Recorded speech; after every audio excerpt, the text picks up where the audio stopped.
नमस्कार दोस्तों, मेरा नाम है अतुल धनगर और स्वागत है आपका मेरे यूट्यूब चैनल गुरु ज्ञान में। अगर आपको मेरे वीडियोस पसंद आ रहे हैं तो आपने लाइक कीजिए, शेयर कीजिए और साथ ही साथ मेरे चैनल को सब्सक्राइब भी कीजिए। तो चलिए शुरू करते हैं आज का हमारा टॉपिक। और आज का हमारा टॉपिक है मध्य प्रदेश के लोकगीत या लोक गायन। मध्य प्रदेश किस क्षेत्र में कौन सा लोक गायन या लोकगीत गाया जाता है और वह उसकी क्या विशेषताएँ हैं। तो चलिए शुरू करते हैं। सबसे पहले हम समझते हैं कि लोकगीत या लोक गायन क्या होते हैं। ठीक है, तो सबसे पहले हम क्या समझेंगे कि लोकगीत या लोक गायन क्या होते हैं। तो लोकगीत मतलब होता है लोक के गीत। क्या होता है लोकगीत या लोक गायन मतलब लोक के गीत, मतलब जो लोगों के बीच में प्रचलित होते हैं। ठीक है, एक क्षेत्र विशेष में या फिर एक जो है परिक्षेत्र उसमें जो सीमित होते थे, ऐसे गीतों का कहा जाता है लोकगीत या लोक गायन कहा जाता है। और इन्हें जो है केवल एक व्यक्ति नहीं बल्कि पूरा समाज या उस क्षेत्र की पूरी जनता जो है उसे अपनाती है। ठीक है, इसके अलावा इसकी जो परिभाषा कहें हम या इसको समझने के लिए कहें तो इसके लिए हम कह सकते हैं लोक में प्रचलित, लोक के द्वारा रचित और लोक के लिए लिखे गए। ठीक है, या लोक में प्रचलित, लोक द्वारा रचित और लोक के लिए लिखे गए गीत क्या कहलाते हैं? लोकगीत कहलाते हैं। ठीक है, इनकी सबसे बड़ी खासियत तो ये होती है कि इनमें जो है शास्त्रीय नियमों की विशेष परवाह नहीं की जाती है। जो शास्त्रीय नियम होते हैं गायन के, उनका इसमें जो है महत्ता उनको नहीं दी जाती है। और यह जो है सामान्य बोलचाल की भाषा में और इसकी अपनी ही लय तुक, ये सब इनका स्वयं का होता है। इसमें कोई बाउंडेशन नहीं होता है कि यह इन नियमों का या इसका ये लय तुक होना चाहिए। तो चलिए शुरू करते हैं। सबसे पहले हम देखेंगे जो मुख्यतः मध्य प्रदेश के 3 लोक गायन है, लोक गीत हैं, इनको हम देखेंगे। पहले नंबर सबसे पहले है आला गायन, उसके अलावा है हरदौल गायन, उसके अलावा है तेजाजी गायन,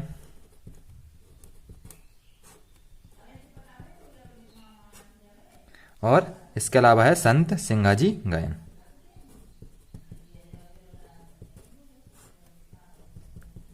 तो यह जो 4 गायन हैं ये मूलतः वीर गीत हैं। क्या है? वीर गीत हैं। इन्हें हम पहले देखेंगे। ये चारों हैं जो मध्य प्रदेश के 4 अलग अलग क्षेत्रों में गाए जाते हैं। इसके बाद हम फिर देखेंगे क्षेत्र वाइज किस क्षेत्र में। चलिए हम बात करते हैं सबसे पहले आला गायन की। आला गायन जो है यह बुंदेलखंड में गाया जाता है। कहाँ पर गाया जाता है? बुंदेलखंड में।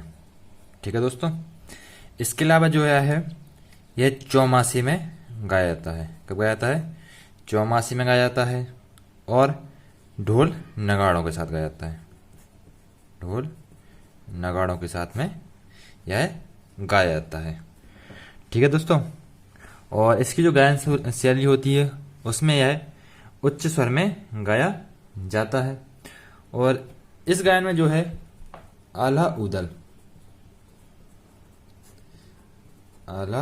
उदल जो वीर सेनापति थे बुंदेलखंड के, इनके कार्यों का वर्णन किया जाता है। तो जो आला गायन है वह कहाँ गाया जाता है? बुंदेलखंड में गाया जाता है। चौमासी में ढोल नगाड़ों के साथ गाया जाता है और इसमें आला उदल का वर्णन होता है या फिर इन्हीं के द्वारा किए गए कार्यों का वर्णन होता है। ठीक है दोस्तों, चलिए अगला हम देखते हैं हरदौल गायन या फिर इसे बोलते हैं हरदौल की मनौती। क्या बोलते हैं? हरदौल की मनौती। हरदौल की मनौती दोस्तों कहाँ गाया जाता है? बघेलखंड में।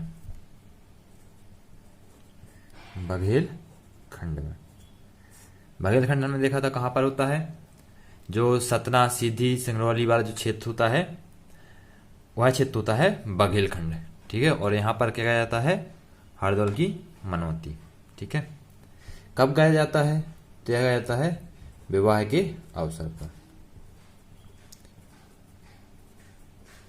विवाह के अवसर पर और महिलाओं के द्वारा यह गाया जाता है। ठीक है दोस्तों, इसके अलावा इसमें क्या होता है, इसमें जो हरदौल थे इनकी कथा सुनाई जाती है। हरदौल की कथा सुनाई जाती है एक गायन के माध्यम से। ठीक है, और जो हरदौल की मनौती है इसकी रचना हरदौल की बहन गुंजा ने, किसने की थी? गुंजा ने की थी। ठीक है दोस्तों, तो हरदौल की मनौती कहाँ गाई जाती है? बघेलखंड में विवाह आदि के अवसर पर, और इसमें हरदौल की कथा का वर्णन होता है। और इसकी रचना जो है हरदौल की बहन गुंजा ने की थी। हरदौल की बहन गुंजा ने की थी। चलिए एक और देखते हैं, अगला इसमें क्या था हमारा? तेजाजी गायन।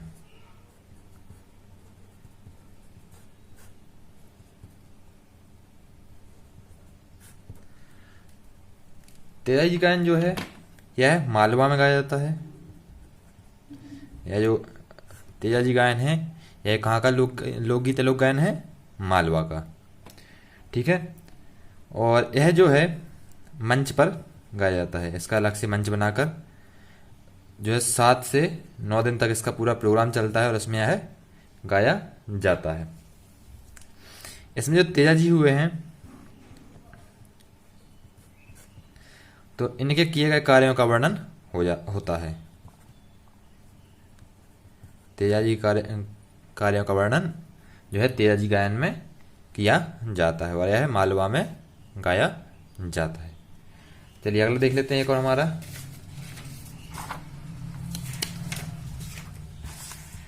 संत सिंगाजी गायन।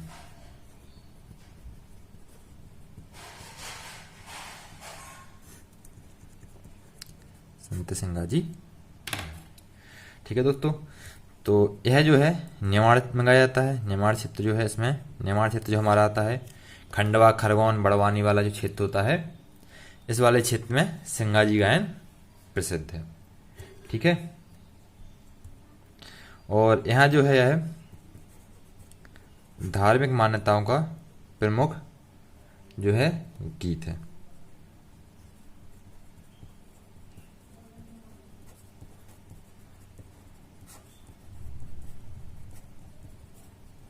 धार्मिक मान्यता का प्रमुख जो है गीत या फिर लोक गायन है संत सिंगाजी गायन। और इसमें जो है जो संत सिंगाजी हुए हैं इनके कार्यों का वर्णन होता है। तो इसका वर्णन होता है इसमें सिंगाजी के कार्यों का वर्णन।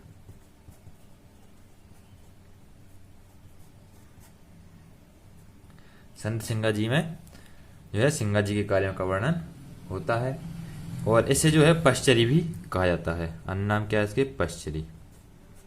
ठीक है दोस्तों, और यह जो गायन है यह निर्गुणी होता है। ठीक है, निर्गुणी जो एक शैली होती है या एक जो प्रकार होता है गायन का वह होता है। और यह जो गायन है मैक्सिमम जो है घरों में गाया जाता है। कहाँ गाया जाता है? घरों में। ठीक है, तो संत सिंगाजी गायन कहाँ पर प्रसिद्ध है? निमाड़ में। धार्मिक मान्यताओं का प्रमुख लोकगीत या फिर लोक गायन है कौन सा? संत सिंगाजी गायन। इसमें सिंगाजी के कार्यों का वर्णन होता है और इसे पश्चरी भी कहा जाता है। और यह जो गायन है यह निर्गुणी शाखा का गायन है और यह मैक्सिमम घरों में ही गाया जाता है। चलिए अब हम देखेंगे जो और लोकगीत या लोक गायन है तो उन्हें हम देखेंगे एक क्षेत्र विशेष के साथ में, किस क्षेत्र में कौन सा गायन और गाए जाते हैं। तो सबसे पहले हम देखते हैं मालवा के गायन। सबसे पहले हम बात करते हैं मालवा की। ठीक है दोस्तों, तो मालवा के जो गायन हैं इन्हें सबसे पहले इसमें आता है तेजाजी।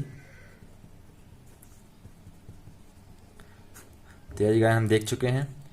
इसका बाद आता है संजा गायन। संजा गायन। ठीक है, तो यह जो है यह कुंवार मास में कब गाया जाता है? कुंवार मास में लड़कियों के द्वारा। लड़कियों के द्वारा। ठीक है दोस्तों, और इसमें जो है संज्ञा का मतलब क्या होता है, यहाँ होता है संज्ञा या फिर संज्ञा होली। इसका एक वो होता है, चित्रकला होती है या फिर जैसे हम बोलते हैं रंगोली टाइप की, उसकी इसमें पूजा की जाती है और उसी टाइम पर यह जो है संज्ञा गायन गाया जाता है। तो संज्ञा गायन कहाँ पर गाया जाता है, मालवा क्षेत्र में कुंवर मास में लड़कियों के द्वारा यह गाया जाता है। इसके बाद मालवा का एक और गायन है बरसाती गायन। कौन सा गायन दोस्तों, बरसाती गायन। बरसाती गायन जो है यह मुख्यतः चौमासे या फिर बरसात में यह जो है महिलाओं के द्वारा गाया जाता है। ठीक है दोस्तों, इसके बाद और इसके बारे में बात करें तो यह भी जो है घरों में बैठकर महिलाओं द्वारा गाया जाता है। तो कब, बरसात या चौमासे में, से चौमासे को ही बरसात के समय को ही चौमासे, 4 महीने को जो है उसे चौमासे कहा जाता है। ठीक है, इसके बाद बात करते हैं हम निर्गुणिया गायन का। निर्गुणिया गायन,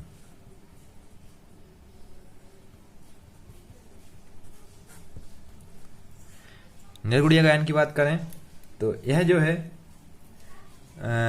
मालवा क्षेत्र में गाया जाता है और विभिन्न पारंपरिक जो है अवसरों पर यह गाया जाता है। और इसमें जो है जो हमारे पहले कवि हुए हैं मीरा, सूरदास, कबीरदास, इनके जो दोहे हैं, इनके जो पद हैं वह सब इनमें गाए जाते हैं। ठीक है, इसमें क्या होता है, मीरा, सूरदास, कबीरदास, इन सब के जो पद हैं वह इसमें गाए जाते हैं। ठीक है दोस्तों, इसका हम बात करते हैं भरतरी गायन की। भरतरी गायन की, यह भी मालवा क्षेत्र में गाया जाता है और इसका जो जन्मस्थल माना जाता है यह माना जाता है उज्जैन। उज्जैन में राजा हुए राजा भरथरी, उनके नाम पर ही इस गायन को रखा गया है भरतरी गायन। और इसका जन्मस्थल क्या माना जाता है, उज्जैन, और मुख्यतः उज्जैन में ही गाया जाता है। अब जब इसे में नाम से ही पता है इसमें भरतरी गायन लिखा है तो इसमें किसका वर्णन होता है, राजा भरथरी का। ठीक है, इसके अलावा फाग गायन होता है एक, फाग गायन। ठीक है दोस्तों, तो जो फाग गायन है यह कहाँ पर होता है, यह भी मालवा में होता है और यह जो होता है होली के अवसर पर, होली के अवसर पर होता है फाग गायन। ठीक है, इसके अलावा एक और गायन होता है यहाँ पर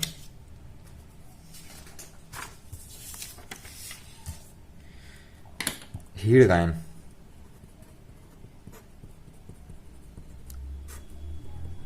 यह जो है इम्पोर्टेंट है, इस पे यह इम्पोर्टेंट है। यह भी जो है मालवा क्षेत्र में गाया जाता है और यह जो है एक प्रतिस्पर्धात्मक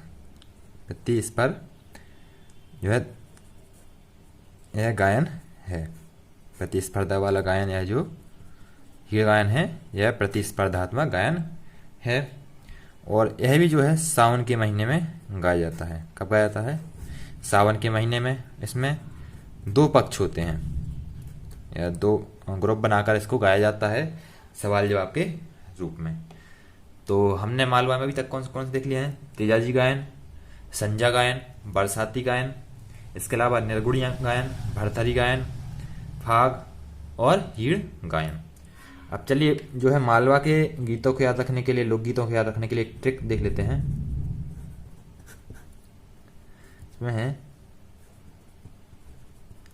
संज्ञा बरसात में नीर भर होली पर काम आएगा। ठीक है, तो संज्ञा हमने देखा था, संज्ञा गायन। इसके बाद बरसात से बरसात गायन देखा था हमने। नीर से जो है नी है, इससे ले लेंगे हम निर्गुणिया गायन। इसके बाद भर से भरतरी गायन। होली, होली को फाग भी बोला जाता है, तो इससे हो जाएगा फाग गायन। और इसका जो हा है या जो भा है, इससे फाग ले लेंगे, या फिर हो से ले लेंगे हम हीड़। हा से क्या ले लेंगे, हीड़ गायन। तो ये थे हमारे मालवा के कुछ प्रमुख लोकगीत या लोक गायन। चलिए दोस्तों, अब हम बात करते हैं निमाड़ के जो है लोकगीत या लोक गायन के बारे में। निमाड़ जो क्षेत्र है वह है हमारा खंडवा, खरगोन, बड़वानी वाला क्षेत्र है, जो नीचे बुरहानपुर आता है। इसमें यह जो क्षेत्र है यह क्या रहता है, निमाड़ वाला क्षेत्र। पहले हम इसकी ट्रिक देख लेते हैं, इसमें कैसे ट्रिक में से याद रखते हैं। इसकी है संत नाथ ने कल मनसा से निर्गुणिया गरबा किया, या यहाँ पर गरबा गाया, कि हम गायन गा रहे हैं इसलिए यहाँ पर गायन कर देंगे। ठीक है, तो संत से हम पहले देख चुके हैं, संत सिंगा जी। ठीक है, और इसके बाद देखते हैं हम नाथ, नाथ से। ठीक है, तो जो ना है इससे ले लेंगे हम इसमें नाग पंथी गायन। कौन सा, नाग पंथी गायन। यह जो है यह नाथ संप्रदाय द्वारा गाया जाता है। एक नाथ संप्रदाय है, एक कम्युनिटी है नाथ, इसके द्वारा यह गाया जाता है। ठीक है, और यह जो है कब गाया जाता है, तो यह जो है सुबह भोर के समय में गाया जाता है। और एक यहाँ पर विशेष प्रकार का वाद्य यंत्र होता है, रूरू बाजा। क्या होता है, एक विशेष प्रकार का वाद्य यंत्र होता है रूरू बाजा, उसे लेकर के यह गायन किया जाता है। कौन सा, नागपंथी गायन। ठीक है दोस्तों, इसके अलावा इस गायन में क्या होता है कि यह जो कम्युनिटी है या जो संप्रदाय है, यह गांव-गांव में घूमकर यह गायन करती है। ठीक है दोस्तों, इसके बाद यहाँ है हमारा कल। ठीक है, तो कल से हो जाएगा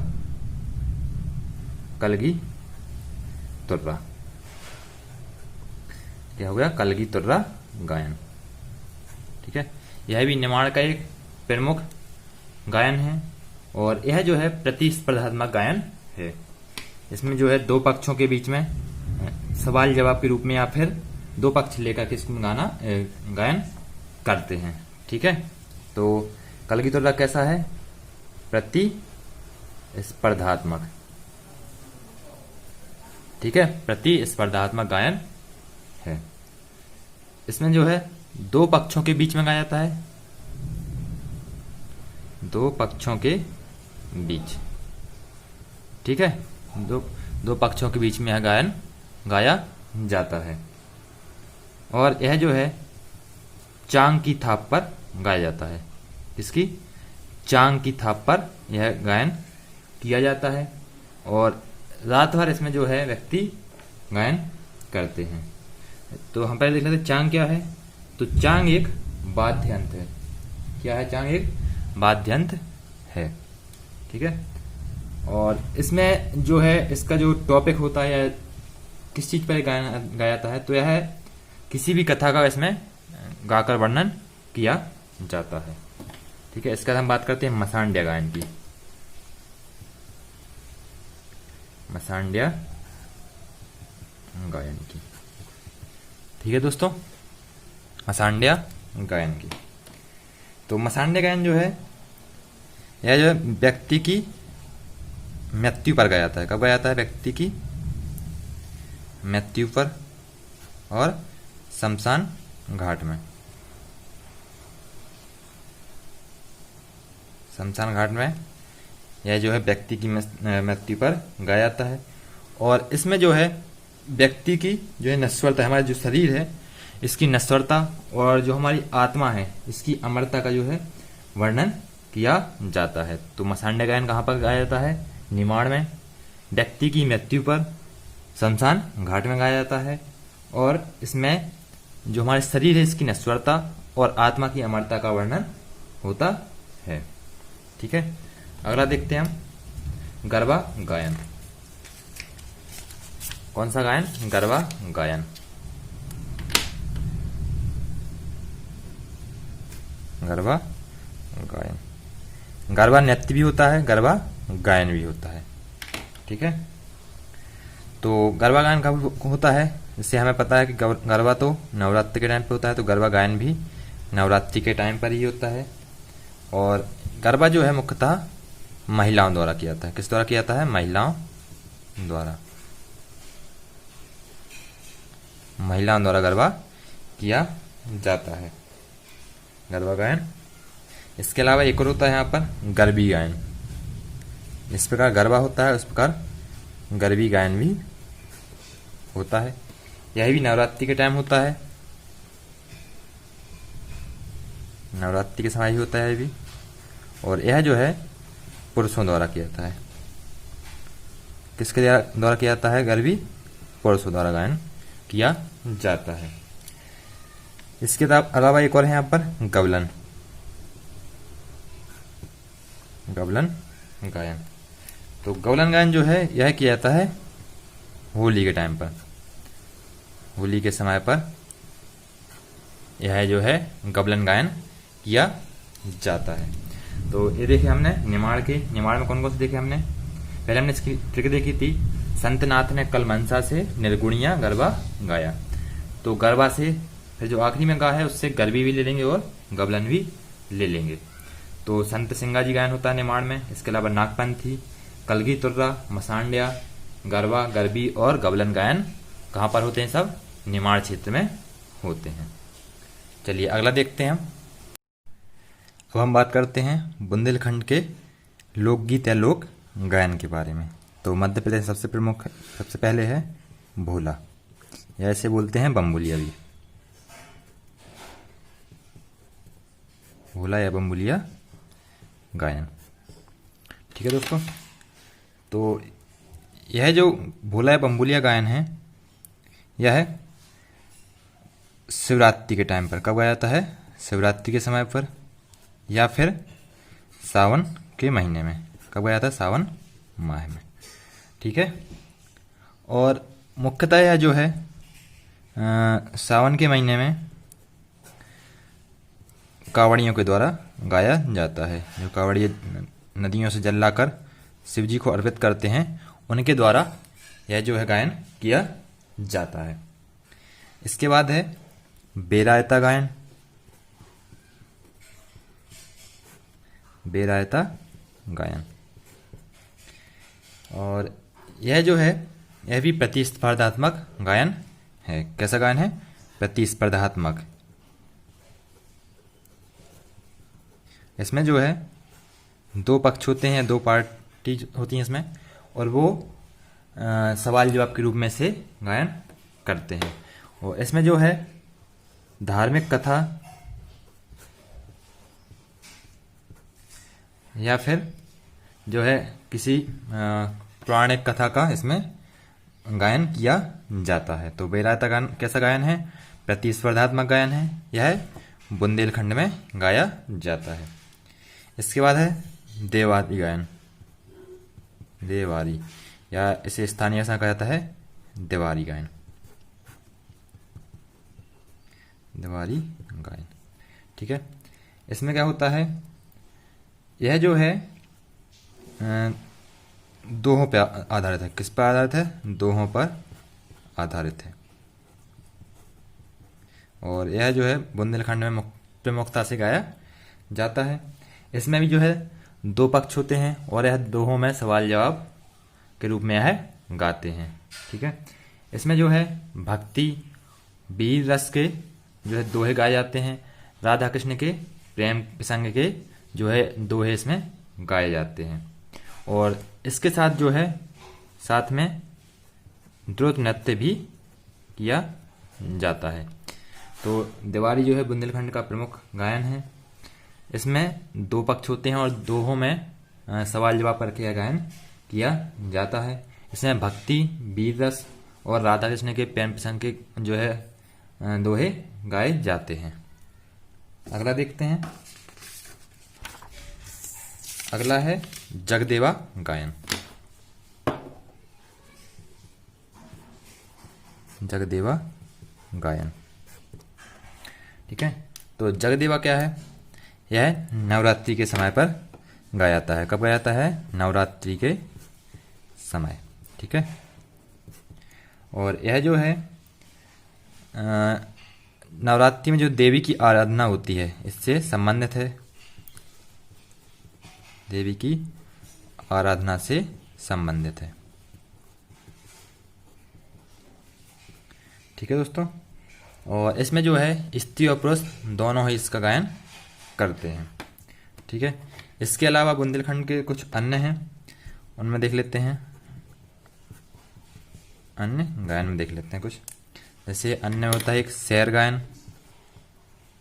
ठीक है। इसके अलावा राछरे, मलारे,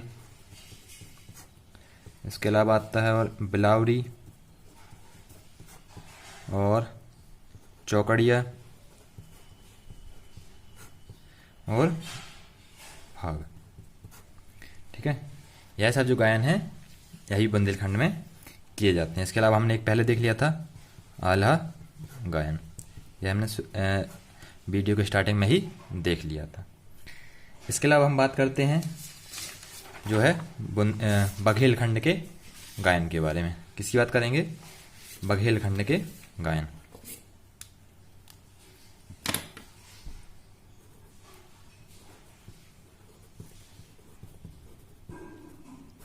बघेलखंड जैसे हमने देखा था जो सतना, सीधी, रीवा, तरपपाला क्षेत्र होता है, सिंगरौली इसमें आता है, शहडोल, वह क्षेत्र है जो वह है बघेलखंड का क्षेत्र। इसमें जो है बिरहा गायन होता है, बिरहा गायन, ठीक है। बिरहा गायन जो है यह विरह वेदनाओं का गायन होता है। किसका होता है? विरह वेदनाओं का गायन। और यह जो है मुख्यतः चरवाहे जो होते हैं, भेड़ बकरी चराने वाले या फिर गाय भैंस जंगलों में चराने वाले चरवाहे, इनके द्वारा या फिर गरणियों के द्वारा यह गायन किया जाता है। तो बिरहा गायन कहाँ पर होता है? बघेलखंड में। विरह वेदनाओं का इसमें गायन होता है और चरवाहे या गरणिया इनको यह गाते हैं। इसके अलावा होता है विदेशिया गायन। विदेशिया, यह भी जो है मिलने या बिछड़ने संबंधित में जो है गायन किया जाता है। तो विदेशिया गायन में मिलने या बिछड़ने से संबंधित जो है गायन किया जाता है। इसके अलावा यह जो गायन है मुख्यतः सुनसान इलाके में या जंगलों में, जब अकेले में कोई जाता है या फिर सुनसान इलाका है तो इस समय पर जो है जो ये गायन किया जाता है। यहाँ पर जो यहाँ के संप्रदाय के लोग हैं, बघेलखंड के लोग हैं, यह गायन करते हैं। इसके अलावा एक और होता है यहाँ पर बसदेवा गायन। बसदेवा गायन, यह गायन भी जो है इसमें जो होता है अपनों से दूर बस जाने वाले,